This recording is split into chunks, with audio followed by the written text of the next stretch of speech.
Al-Hadir Ustaz Ahmad Syafiq bin Al-Ghazali diharap khidmat dapat menunjukkan kepada tazkirah beliau insyaAllah. Silakan Ustaz.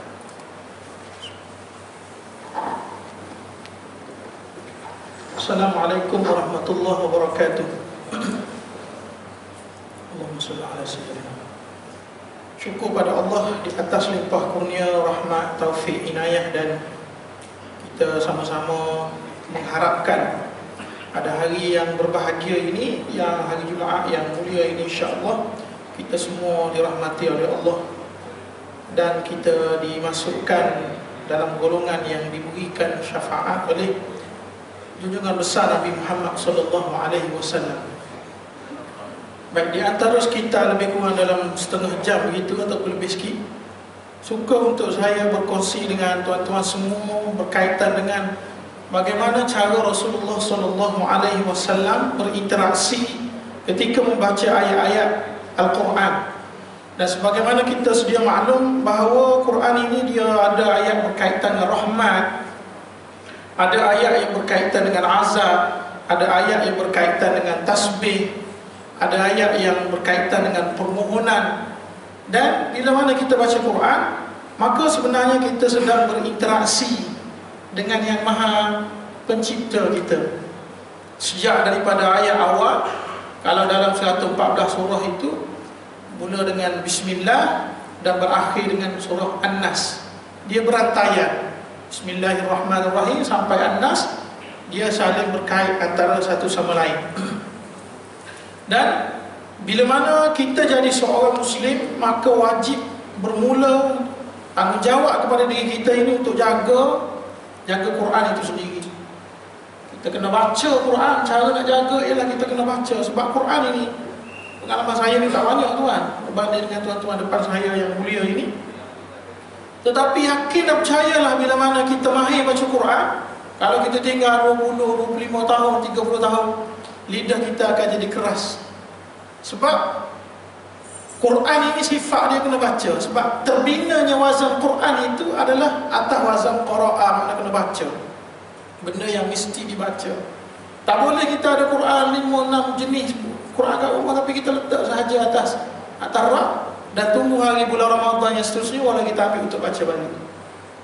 Waktu saya belajar dulu lagi, ramai orang yang WhatsApp personal kan nak baca Quran, baca Quran pada pagi secara peribadi, secara personal lah, di rumah-rumah kan. Ada hamba Allah ni beberapa kes lah. Dia seorang yang mahir dalam bidang akademik, dia orang pakar dan menjadi rujukan. Dia kata kepada saya ustaz, dia kata dulu waktu saya belajar dulu, saya boleh baca Quran dengan lancar. Tapi setelah saya sambung belajar, saya kerja, saya tinggal dulu. Dia ni suka main golf. Jadi antara top 10 lah dalam main golf. Barang-barang umur dia kebanyakannya dia dapat hasil daripada hadiah main golf kan, geng-geng golfer kan. Baik, dia kata setelah 35 tahun, hampir dia kata ustaz sekarang ni saya nak pencing dah. Tapi masih lagi disambung kontrak disebabkan kepakaran dia. Lidah dia jadi keras. Dia kata sebut alif tak boleh, sebut ba tak boleh. Tak boleh maksudnya sebut dengan tepat lah. Sebab Quran ini pattern dia kena baca. Dan mukjizat Quran ini kita dapat rasa kemanisannya, kehebatannya bila mana kita baca. Sebab itulah kalau kita tengok orang-orang tanah Arab lah, tengok ada YouTube, ada Facebook, ada, bila mana dia baca syekh baca Quran, nangis dia. Sebab dia betul-betul menghayati ayat Quran. Kata Dr. Yusuf Al-Qaradawi, cara untuk kita menekankan kepada pembelajaran Quran, cara kita nak jaga, pertama kita kena baca. Kita dengar orang lain baca pun sama juga. Kemudian kita tadabbur, kita amalkan, kita hayati dan kita harapkan apa yang kita baca daripada ayat Quran ini, kita harapkan mudah-mudahan Allah terapkan masuk dalam keluarga kita, diri kita dan sebagainya. Tuan-tuan semua, saya ingat saya lah, kalau saya silap, mau tegur saya personal kapok ikutlah. Saya ingat saya 20-30 tahun dulu, waktu saya kecil-kecil dulu, orang akan tanya, ni anak belajar mana ni? Belajar pondok, hafal Quran. Nak makan apa anak nanti besar nanti? Tidak begitu kan? Ramai begitu. Tak tahulah, mungkin diri saya je. Tuan-tuan tak pernah rasa kok. Biasanya begitu. Dan ayah saya dulu dia hantar saya supaya mendalami ilmu Quran, hafal Quran dan sebagainya. Biasa orang akan sebut ni nak belajar Quran, duduk pondok sini, nanti insyaAllah sama ke Mesir ke mana kan. Nak makan apa anakmu esok? Kenapa tak ambil bidang teknologi ke apa ke? Sampai semua saya sekarang ini, member-member saya, kawan-kawan saya, tak pernah lagi saya jumpa orang yang betul-betul menghambakan diri dengan Quran ini, mencari apa dah, rezeki dengan Quran. Maknanya bukan mempergunakan Quran. Tuan kena faham istilah dia kan. Maknanya dia menghambakan diri dengan Quran, mentadabbur Quran. Saya tak pernah jumpa lagi seorang pun yang miskin. Tak pernah jumpa lagi. Malahan dia hidup dengan bahagia. Walaupun mungkin sumber pendapatan dia tidak banyak, tapi dia hidup dengan tenang. Itulah ketenangan yang kita cari, yang kita hari-hari minta dengan Allah Subhanahu Wa Taala. Baik, selain daripada itu, dia kata Syekh Dr. Yusuf Al-Qaradawi, dia kata antara adab-adabnya, yang pertama sekali kita baca. Yang kedua, kita kena cari ayat-ayat yang boleh dijadikan hafalan supaya kita boleh baca dalam sembahyang. Mungkin daripada kecil, sembahyang Zuhur, Asar, biasa kita baca Qul huwallahu ahad ataupun Inna A'tainah. Tidak ada lagi ayat-ayat lain daripada 114 surah yang boleh kita baca dalam Quran. Sedangkan Nabi Muhammad, bukan tak ada kelebihan ya. Jangan silap faham bahawa saya kata bahawa Quran tak ada kelebihan. Qul huwallahu ahad, tidak. 3 kul itu tidak ada kelebihan, tidak. Tapi kenapa kita tak cari ayat-ayat lain yang boleh kita baca dalam sembahyang? Surah Yasin tiap-tiap kali malam Jumaat kita baca. Kenapa kita tidak ambil 1, 3, 4 ayat yang boleh kita baca dalam sembahyang? Sedangkan setiap ayat Quran ini dia ada keistimewaan, dia ada kelebihan, dia ada apa dah kita panggil khodam-khodam dia yang tersendiri daripada ayat-ayat tersebut. Baik tuan, sebelum saya pergi kepada perbincangan lanjut, biasanya kalau kita beli buku-buku mahal-mahal, orang bidang akademik ke, orang yang cenderung kepada bidang akademisyen lah, biasa kalau kita beli buku-buku atau toko-toko terkemuka harga 2,000, 3,000 kan, biasanya di bahagian pendahuluan di prakata dia akan sebut bahawa kelemahan pada tulisan dia. Kalau kita beli novel-novel biasa, dia akan sebut buku ini ada kekurangan, kalau sekiranya ada, biasa ayat biasa kan ada kekurangan, mohon maklumkan kepada penulis untuk menambahbaikan dan sebagainya, betul tak? Tapi kalau kita baca Quran tuan, ayat pertama yang kita baca, kita tak faham apa maksud. Dan sebahagian besar daripada ahli-ahli tafsir dia tidak masukkan maksud alif lam mim dalam Quran. Bismillahirrahmanirrahim, bila habis kan? Ayat pertama daripada surah Baqarah, alif lam mim. Ulama-ulama dia tidak tafsirkan. Walaupun ada sebahagian tafsir, ada Tabari ada sebut alif lam itu maksudnya apa, Allah ke Al-Quran Majid ke apa, tak apalah. Tapi sebahagian besarnya ada yang tidak menafsirkan perkataan alif lam mim. Walaupun dia tidak menafsirkan ayat Quran alif lam mim, tapi ayat yang kedua daripada surah Baqarah ini disebut dengan jelasnya bahawa zalikal kitabul la raiba fihi hudal lil muttaqin. Quran yang sedang kau baca ini tuan-tuan, tidak akan ada keraguan selama-lamanya. Malahan dengan gohnya Al-Quran Allah sebut apa? Hudal lil muttaqin. Maksud siapa yang ingin menjadi orang yang bertakwa, yang nak mendapat petunjuk, tergolong daripada golongan yang bertakwa, mesti dia kena rujuk kepada Quran. Oleh yang demikian tuan-tuan semua, hari Jumaat, hari yang berbahagia ini, kita ada surah-surah yang tertentu yang disunatkan oleh Nabi Muhammad SAW, yang namanya Nabi Muhammad SAW tidak pernah tinggal. Tuan-tuan malam Jumaat baca surah Yasin, teruskanlah. Soal bid'ah atau bid'ah itu bagi kepada orang-orang yang bicara. Kita sekarang ni kita nak dapatkan pahala, kita baca Quran kita dapat pahala insya-Allah. Selain daripada itu tuan-tuan kena tambah surah-surah lain lagi, contohnya surah Kahfi. Tak boleh baca keseluruhan, ada 110 ayat. Baca suatu muka dengan anak, dengan isteri, sebelum tidur baca surah Al-Mulk. Kalau tak boleh baca, ustaz saya tak boleh baca, tak agak-agak. Kenapa tidak kita guna smartphone yang kita guna macam-macam? Boleh main game, boleh main, buat TikTok boleh, buat tu, buat ni boleh, nak beli boleh kan? Kenapa kita tidak gunakan kelebihan smartphone yang kita ada ini untuk pasang kori-kori yang masyhur bacaan Syekh Mahmud Khalil Husari ke, Syekh Mahmud Ali Al-Banna ke, Syekh Abdul Rahman Sifi ke, banyak lagi kori-kori yang ada yang boleh kita buka. Dan sebagai selaras dengan apa yang disebutkan oleh Dr. Yusuf Al-Qaradawi, dia kata cara kita nak jaga Quran ialah dengan cara kita baca dan juga kita dengar.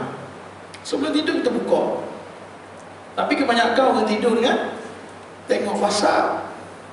Saya baca artikel Syekh WHO keluar kan, dia kena 2 jam sebelum tidur tu tak boleh ada buka telefon. Tapi baca sajalah. Baca saja, tak ada. Bahkan dia kata situ lagi, dia kata sini, dia kata bahkan Dalam ayat Quran ini banyak ayat-ayat yang menyuruh untuk kita bertasbih, beristighfar, dan hendaklah dia bertasbih dan beristighfar kepada Allah Subhanahu wa taala. Dan dalam ayat-ayat ini bagaimana Nabi Muhammad SAW berinteraksi sekiranya Rasulullah SAW bertemu dengan ayat-ayat yang bertasbih, ayat-ayat tasbih, ayat-ayat doa, ayat-ayat ta'awuz, memohon perlindungan daripada Allah Subhanahu wa taala, maka Rasulullah SAW akan sebut tasbih, akan doa. Contohnya ayat yang biasa kita baca apa? Alaihissallahu bi ahkamil hakimin. Biasa kita baca apa? Bala wa ana ala dzalika minasyahidin. Nanti kalau nanti saya pinkan dalam rakaman insya-Allah insya-Allah mudah-mudahan Allah bagi ingat kepada saya. Saja saya pin tu. Tambahan. Mungkin tuan-tuan dah tahu depan saya ini majoritinya, tapi bagi orang yang mungkin tidak tahu lagi, dia boleh ikut sunnah Nabi Muhammad sallallahu alaihi wasallam. Baik, dalam sebuah hadis yang diriwayatkan oleh Huzaifah radhiyallahu anhu, beliau menceritakan bahawa beliau mendirikan solat sunat bersama dengan Rasulullah sallallahu alaihi wasallam, kita panggil qiyamul lail. Huzaifah kata Rasulullah ini bila sembahyang malam dia tak baca qul huwallahu dengan kuliah aja. Adakah qul huwallahu kuliah ini tidak ada kelebihan? Ada kelebihan dia. Kita baca 3 kali qul huwallahu tu nak kita panggil, orang Melayu panggil. Kalau nama dia panggil ikhlas. Tuan-tuan senyap semua ni, saya bimbang juga aku ada silap apa senyap semua. Pakai mask kan, senyum pun tak nampak lah. Baik, Rasulullah sembahyang, Huzaifah kata apa? Rasulullah baca ayat pertama Baqarah. Baqarah ni tak panjang, lebih kurang waktu 86 ayat, 2 juzuk, hampir 3 juzuk, 2 juzuk setengah lebih kurang rakaat pertama. Dan bila rukuk sama seperti qiyam Rasulullah sallallahu alaihi wasallam. Maknanya lama. Cukup Rasulullah sembahyang 8 rakaat pun cukup, memadai. Kira-kira kita nak tarawih kan? Tak lama lagi kita nak tarawih. Tarawih itu pun salah satu daripada pengistilahan dalam kitab-kitab fiqh disebut sebagai qiyamul lail. Baik. Nanti akan adalah perbincangan sembahyang 8 ke 20. Nak baca surah panjang ke surah pendek? Nak baca satu muka ke, separuh muka ke, 3 suku. Nanti akan ada perbincangan dia. Tetapi yang disebut dalam hadis-hadisnya ialah sebagaimana hadis saya baca malam ni, tengah hari ini, iaitu Huzaifah sebut bahawa Rasulullah sembahyang dengan lama sehingga bengkok kakinya. Bengkok kaki disebabkan ibadat kepada Allah yang begitu kuat. Kita hari ni ada tak bengkok kaki sampai tahap tu? Saya rasa kalau bengkok pun disebabkan makanan. Malam makan kambing banyak, kena kawat. Merah kaki sembahyang habis, duduk atas kursi. Bukan nak kata ketua ni, contoh. Nanti jadi marah saya. Okey, dia kata sini mendirikan solat sunat dengan bacaan panjang dan timbul pada keinginan ataupun timbul dalam hati aku untuk berhenti. Kita panggil mufarraqah, berhenti dengan imam. Disebabkan lama sangat dia sembahyang. Maka diteruskan juga, maka Rasulullah habis sahaja Baqarah disambung dengan surah Ali Imran. Dan rakaat kedua disambung dengan surah An-Nisa. 2 juzuk, hampir 3-4 juzuk. Saya pegang hari itu 3-4 tahun lepas, 2018 itu saya pergi pada musabaqah hafazan Quran peringkat antarabangsa di UIA. Dia buat peringkat IPT. Pergi sana saya dengar yang Johan dapat, dengar dia baca tu, memang budak ni memang layak dah Johan ni. Alhamdulillah, tengok betul Johan. Saya sembang dengan dia dalam bilik ruangan makan tadi. Saya tak tanya Ustaz, budak lagi umur lebih kurang, saya tak silap saya umur dia 21 ke 20 begitulah, muda lagi. Saya tanya Syekh, bukan Ustaz, saya panggil Syekh, berapa juzuk baca sehari? Sebab bacaan awak ni mantap dan saya rasa macam bagus. Tak ada yang tertegak ke, putus-putus ke, tak ingat tak ada. Dia kata biasa saya baca sehari ini, saya wajib baca 7 juzuk sehari. Untuk pertandingan ni 10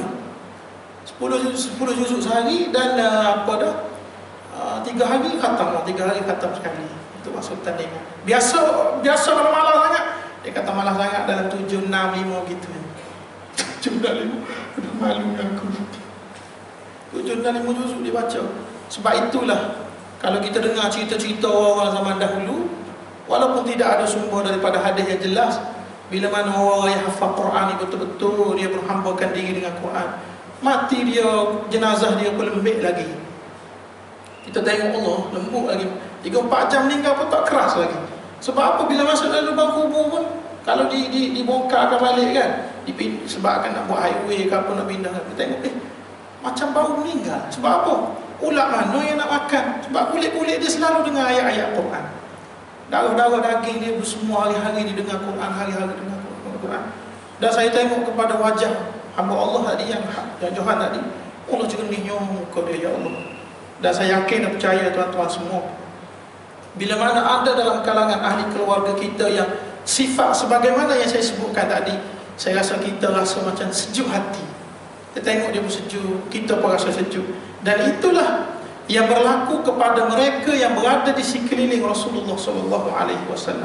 Baiklah, sambung lagi dia kata sini, maka sesungguhnya Rasulullah SAW bila mana baca Quran dalam sembahyang baik, ketika baca Quran yang biasa-biasa, baca biasa pun sama juga, maka Rasulullah akan baca dengan tertil secara perlahan-lahan untuk memerhatikan maksud-maksud yang terdapat pada ayat Quran tadi. Kita baca Bismillahirrahmanirrahim. Apa maksudnya? Alhamdulillahi Rabbil Alamin. Tengok apa maksudnya. Ar-Rahmanirrahim. Apa maksud? Maliki Yawmiddin. Maksudnya apa dia? Ihdinas siratal mustaqim. Tunjukkanlah kami jalan yang lurus. Jalan lurus, jalan apa? Kita perhati maksud dia. Mesti ada rahsia-rahsia, ada kehebatan-kehebatan. Dan saya rasa surah ini antara salah satu daripada surah yang aktif dengan panggil para asatizah untuk menterjemahkan segala ilmu yang terkeluar hasil daripada Quran ini, supaya masyarakat di sekeliling faham dan cuba untuk menghayati dan menghidupkan, atau kita istilahkan dalam kuliah saya pada tengah hari ini, berinteraksi dengan Quran. Baik. Sama lagi dia kata, jika sekiranya Rasulullah SAW jumpa dengan ayat yang berkaitan dengan tasbih, maka baginda pun akan bertasbih. Jika sekiranya baginda membaca ayat berkaitan dengan memohon sesuatu, maka baginda pun akan memohon berdoa dengan doa yang khusus. Dan jika sekiranya baginda membaca satu ayat daripada Quran yang memohon perlindungan daripada Allah, maka baginda Rasulullah SAW pun meminta perlindungan daripada Allah Subhanahu Wa Taala. Dan macam mana kita nak, apakah kita nak faham, kita nak minta berlindung dengan Allah kalau kita baca Quran kita tak faham? Alhamdulillah, sekarang ini telah berlaku banyak inovasi. Yang mana Quran yang ada pada tangan kita ini ada macam-macam terjemahan dia. Ada terjemahan perkata, ada terjemahan mengikut tafsir Pimpinan Rahman, ada terjemahan mengikut tafsir Ibnu Katsir. Tinggal lagi kita nak baca ataupun tidak sahaja. Sebab itulah bila kita masuk dalam syurga Allah di akhirat kelak, kita tidak akan kita masuk dengan penuh keadilan ilahi. Allah Subhanahu Wa Taala tidak akan tinggalkan sedikit pun keadilan di sana. Dia akan catat satu-satu apa yang kita buat atas dunia, mana yang kita habiskan masa kita ini satu-satu. Kita masuk dengan penuh keadilan Allah Subhanahu Wa Taala. Baik, hadis lain yang diriwayatkan oleh Auf bin Malik radhiyallahu anhu. Dia kata, "Qumtu ma'an Nabi sallallahu alaihi wasallam lailatan faqama faqara'a surat al-Baqarah wa la yamurru bi ayatir rahmah illa waqaf wa sa'ala wa la yamurru bi ayatin 'adzab illa waqaf wa ta'awaz." Aku telah sembahyang sunatlah bersama dengan Nabi Muhammad sallallahu alaihi wasallam pada suatu malam. Sembahyang malam dengan Rasulullah sallallahu alaihi wasallam. Ada yang sahih kan?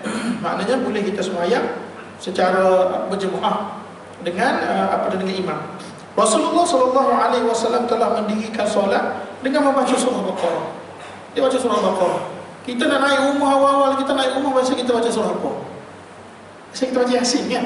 Tapi sunnah Nabi Muhammad ialah kita baca surah Baqarah untuk menghindarkan daripada sebarang gangguan.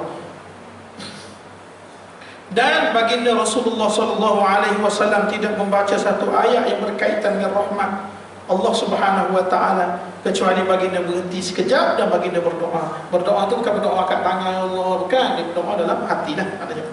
Begitu juga Nabi Muhammad SAW tidak membaca satu ayat yang berkaitan dengan azab, melainkan Rasulullah SAW berhenti dan memohon perlindungan daripada Allah Subhanahu Wa Taala. dalam satu kitab yang mensyarahkan hadis Sunan Abi Dawud, menjelaskan bahawa ketika Rasulullah SAW mendirikan sembahyang bersama para sahabat, baginda SAW akan berdoa dan berhenti pada ayat-ayat tertentu, memohon kerahmatan kepada Allah Subhanahu wa taala apabila membaca ayat berkaitan dengan rahmat. Saya talaki dengan Syekh kan, masuk sahaja surah Fath, Muhammadur Rasulullah ayat akhir, tuan boleh tengok surah Fath. Kalau yang ada Quran apa tu, Quran telefon tu kan, surah Fath ayat yang ke-29, juzuk yang ke-26, muka surat 515. Baca, wallazi arsala rasulahu bil huda wa dinil haqqi liyudhhirahu 'ala ad-din kullihi wa kafa billahi shahida. Muhammadur Rasulullah. Saya bila baca Muhammadur Rasulullah, saya terus baca walladzina ma'ahu ashidda'u 'alal kuffari ruhama'u bainahum. Tapi Syekh dia ambil apa dah? Macam ketah gitu. Ketah gini kan, dia lipat ni. Oh, tak kepala. Syekh ni kalau kita buat gitu kat sekolah, siap lah, mencedera kan. Oh, apa pula Syekh buku aku ni? Saya orang Kelantan, jadi saya sibuk monolog dalam bahasa Kelantan kan. Apa Syekh buku aku ni? Muhammadur Rasulullah sallallahu alaihi wasallam. Beradab dia dengan Rasulullah sampai ke tahap tu kan. Muhammadur Rasulullah sallallahu alaihi wasallam. Dia ambil pensel, saya ada pensel satu. Dia lelaki ni dia ada pensel satu. Dan bila tempat yang diteguk, dia suruh saya tanda kat bawah sikit. Jadi pada kalimah ini dia ambil pen saya pegang, dia pegang, ambil pen, dia contoh tu sallallahu alaihi wasallam. Sampai sekarang ni saya ingat, dah berapa tahun, 4 tahun, 5 tahun dah, 6 tahun dah. Sampai sekarang lagi masih ingat lagi beradabnya dia dengan Rasulullah sallallahu alaihi wasallam sampai ke tahap tu. Dalam Quran pun sebab itulah bila saya baca ayat ni ataupun ayat-ayat yang berkaitan dengan Nabi Muhammad sallallahu alaihi wasallam, saya ingat berinteraksi dengan Quran. Dalam masa yang sama dia ajar juga bagaimana cara berinteraksi bila bertemu dengan nama Rasulullah sallallahu alaihi wasallam yang mulia, sallallahu alaihi wasallam.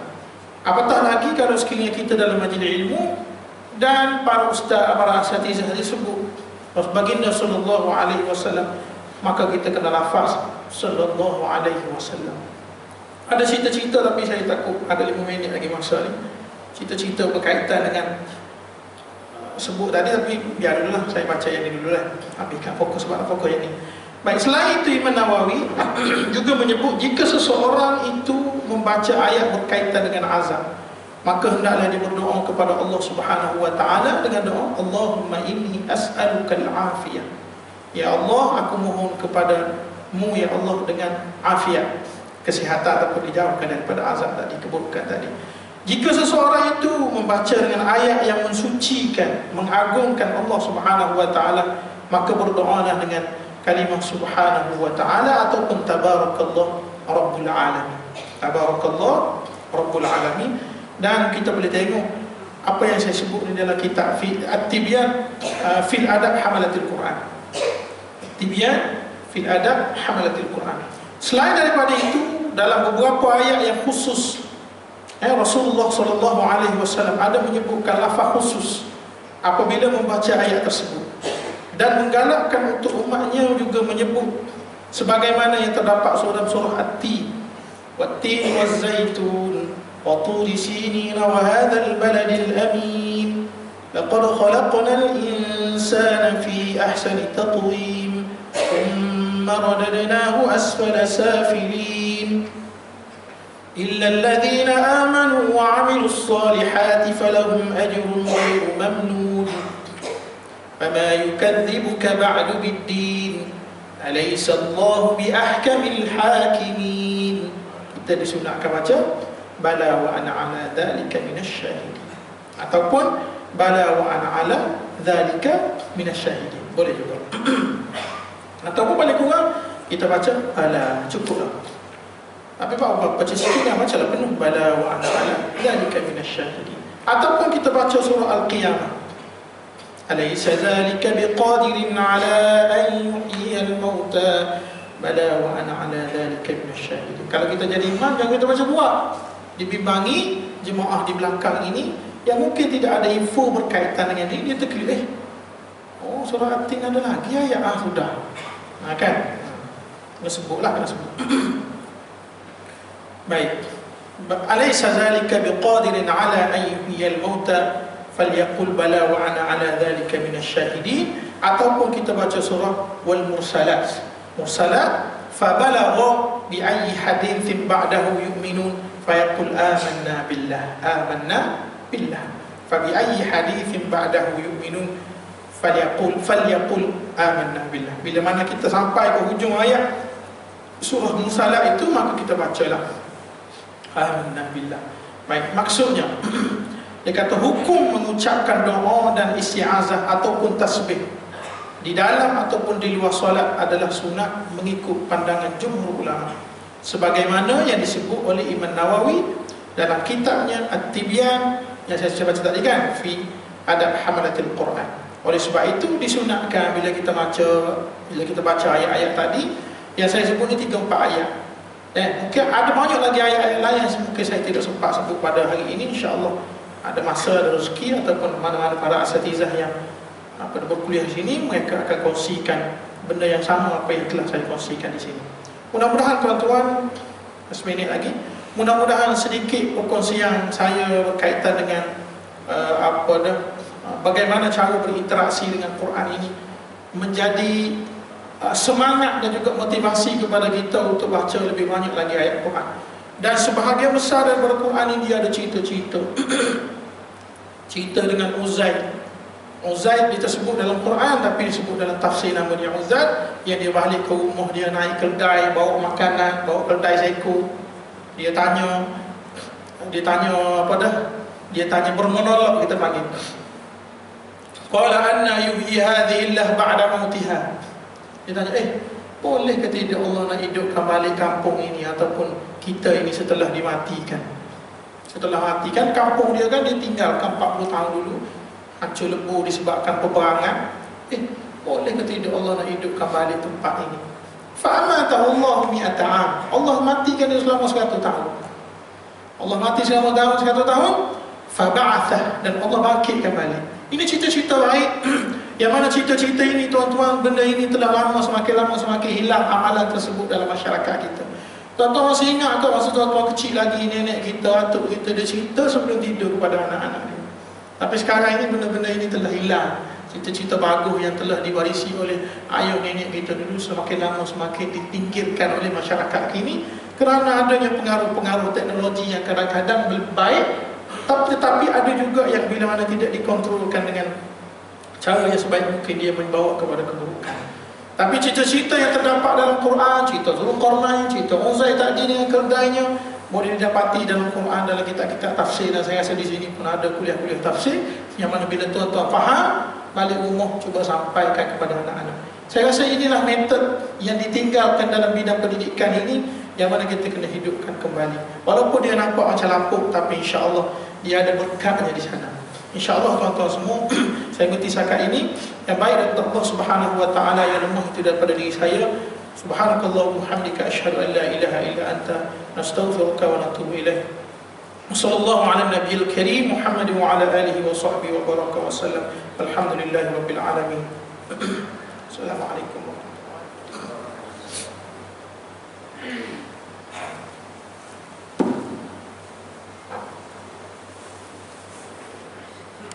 Jazakumullah.